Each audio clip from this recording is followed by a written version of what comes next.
The Titanic Tour submersible is still missing. It completely vanished, and now there's less than 40 hours left, potentially, of oxygen for the 5 passengers. Let's dive in and see what are the potential options at this point for this vessel.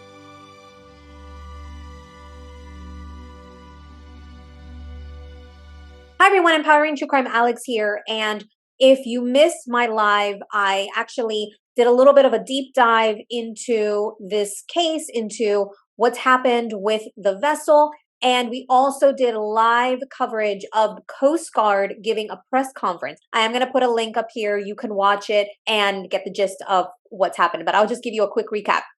As of approximately an hour ago, the Coast Guard said that there was 40 to 41 hours of air left. That's oxygen. That's as of the time of this recording. And so time is definitely of the essence. They need to find the submersible. Supposed to take about 2.5 hours to get down from the surface to the Titanic. So where it went, where did it go? What happened? I saw this amazing little recap on News Nation that shared some different options of what could have happened. And I think it was just a really good recap that not even the Coast Guard spokesperson said. So let's watch it and get a little bit more information into what could have happened to this vessel. And also let's remember to keep them in our thoughts and prayers. And if you like this video, I'd appreciate if you hit the thumbs up and subscribe to my channel for more coverage of this and also other true crime cases, missing persons and such. All right, let's dive in.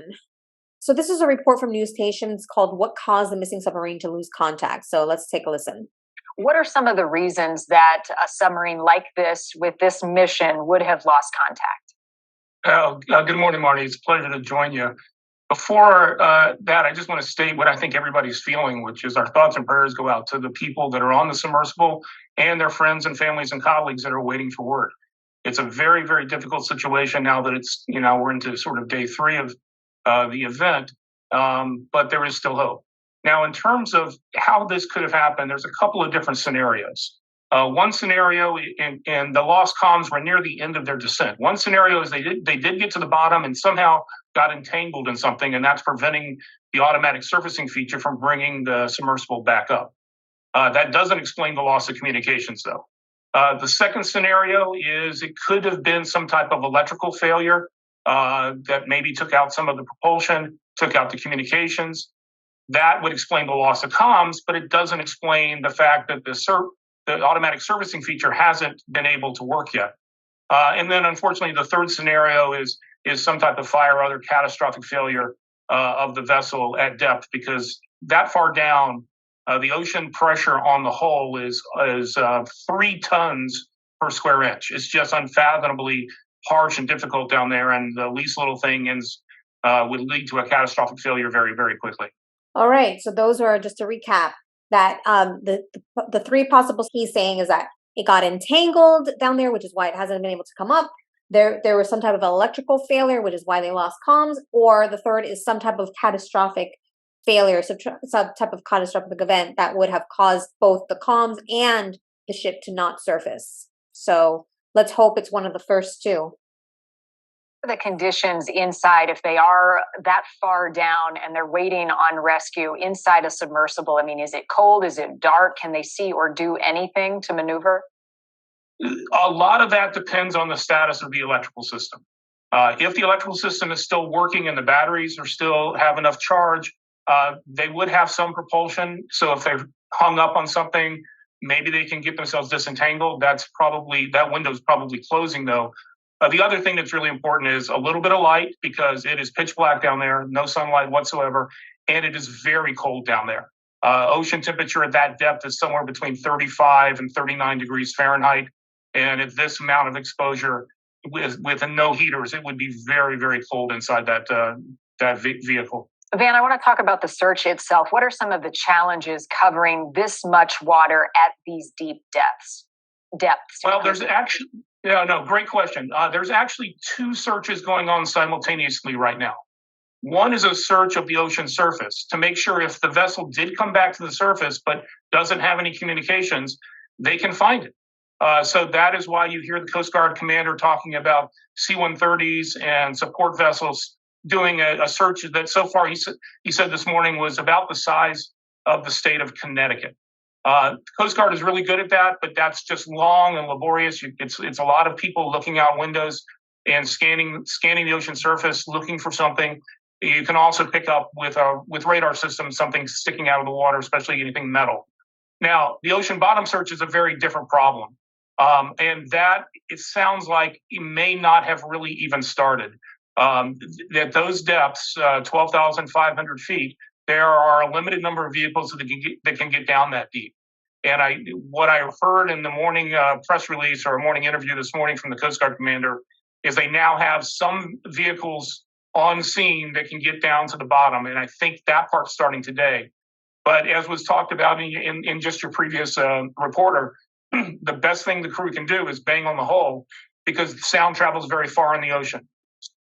So just to recap, there is a surface search being done. So that's like the Coast Guard crews looking just very laboriously and checking to see if they see some metal. The second option is the underwater, especially if it's down on the ocean floor, on the ocean bottom.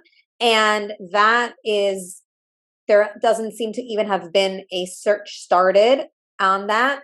However, sonar, there are some vessels that are searching for sonar and for sound. And so like you said, banging on the actual vessel itself the sound will carry very far. So let's hope if they're alive that they're doing that or that they have tried to do that. So if they're able to make noise, it will get picked up with the kinds of sensors that have already been deployed in that area.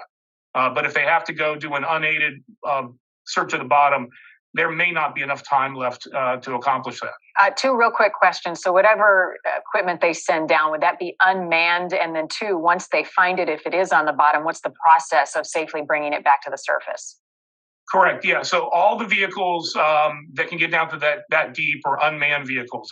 In the U.S. Navy, the rescue vehicles are all unmanned at this point and only go down to about 2,000 feet. So anything going to the bottom is going to be an unmanned ROV, meaning it's tethered to the support ship so they can control it and see video of what it's seeing.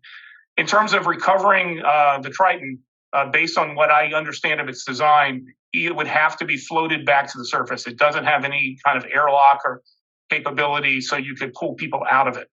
So you have to bring the whole vessel back to the surface to be able to open the hatch and get the people off. And I know I'm out of time, but if it is on the bottom, how long would that process take given the pressure inside the Titan?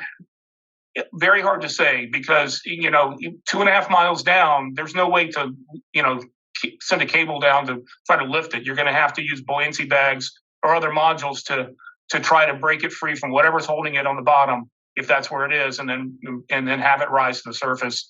Basically, big airbags you'd have to fit and attach to the vessel. Thank you for watching. Okay, so what it sounds like, whatever underwater or ocean bottom search, it's going to be an unmanned vehicle, an ROV vehicle, and it's going to be unmanned, and they're going to be able to do something, probably put those airbags or something there to help lift the submersible. And I don't know, I think it's a good time to send some prayers. If you haven't yet, let's go ahead and send our thoughts and prayers to them, to the people searching, for the families, and just hope that, like he said earlier, there's still hope. There's about 40 hours, maybe a little under 40 hours of oxygen left, and there is always hope. We can always have hope. So I think that we should continue to keep them in our thoughts and prayers. I'll keep you up to date on any updates, any new advisories from the Coast Guard or any other search efforts. And if you like this video, I'd appreciate if you hit the thumbs up. And if you haven't yet subscribed to my channel, I'd appreciate if you do, so you get up to date and latest coverage on missing persons, survivors, and other true crime stories. And with that, stay safe, stay thriving, always follow your intuition, and remember to keep it empowering. All right, bye for now. Don't forget to like, subscribe, and hit the bell button for notifications. Thank you.